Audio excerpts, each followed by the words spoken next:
ಪ್ರಕರಣದಲ್ಲಿ ಮುರುಘಾಶ್ರೀ ಅವರನ್ನ ಚಿತ್ರದುರ್ಗದ 2ನೇ ಜಿಲ್ಲಾ ಮತ್ತು ಅಪರ ಮತ್ತು ಸತ್ರ ಕೋರ್ಟ್ ಖುಲಾಸೆಗೊಳಿಸಿದೆ.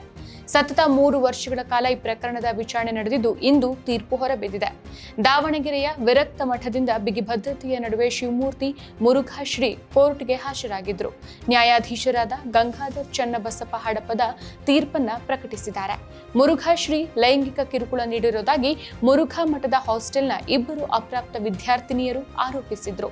ಈ ಸಂಬಂಧ 2022ರ ಆಗಸ್ಟ್ 26ರಂದು ಮೈಸೂರಿನ ನಜರಾಬಾದ್ ಠಾಣೆಯಲ್ಲಿ ಪೋಕ್ಸೋ ಪ್ರಕರಣ ದಾಖಲಾಗಿತ್ತು.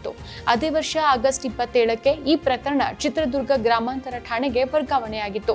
ಪ್ರಕರಣದಲ್ಲಿ ಮುರುಘಾಶ್ರೀ A1 ಆರೋಪಿ, lady warden Rashmi A2, Basavaditya A3, manager Paramashivaiah A4 ಮತ್ತು ವಕೀಲ ಗಂಗಾಧರಯ್ಯ A5 ಆಗಿ ಮಾಡಲಾಗಿತ್ತು. ಈ ಪ್ರಕರಣದಲ್ಲಿ 2022ರ ಸೆಪ್ಟೆಂಬರ್ 1ಕ್ಕೆ ಮುರುಘಾಶ್ರೀ ವಾರ್ಡನ್ ರಶ್ಮಿ ಬಂಧನಕ್ಕೆ ಒಳಗಾಗಿದ್ರು. ಬಳಿಕ ಜಾಮೀನಿನಲ್ಲಿ ಬಿಡುಗಡೆಯಾಗಿದ್ರು.